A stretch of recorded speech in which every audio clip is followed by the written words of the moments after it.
And to understand that that is not a driver's license anymore.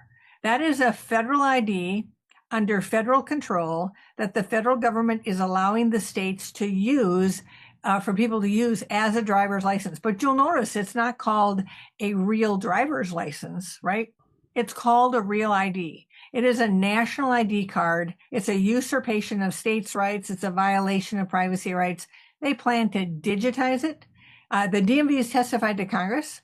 They plan to digitize it, put it on your phone, and have remote and real-time access to it. This is happening right now. So I've run up against this.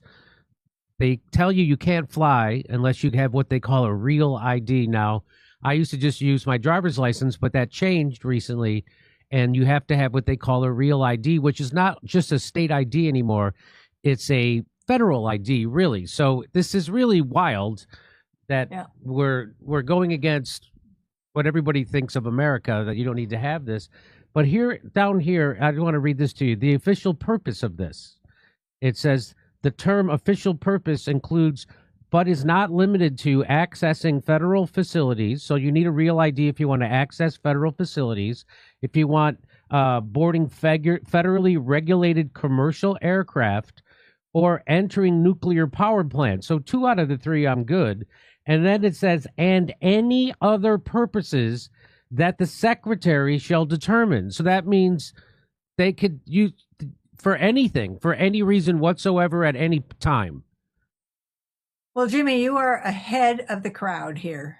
The fact that you found that is fantastic, because most people think, oh, this is just about flying.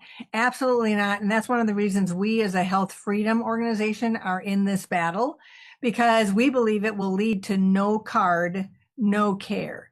And not only that, but we know that a lot of people don't have to fly, and they never will fly, or they'll fly only once. And they've already flown that one time, right? But everybody needs access to a doctor. So if Secretary Kristi Noem wanted to force everybody into Real ID, which she does, she could simply take this, because you'll notice that that statement there says the secretary shall determine.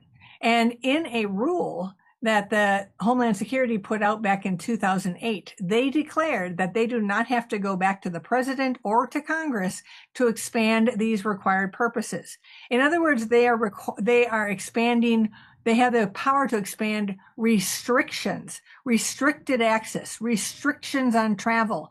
You can just imagine if you had to have it to open a bank account, to get married, to buy a gun, to rent a car, you name it. They could come up with a,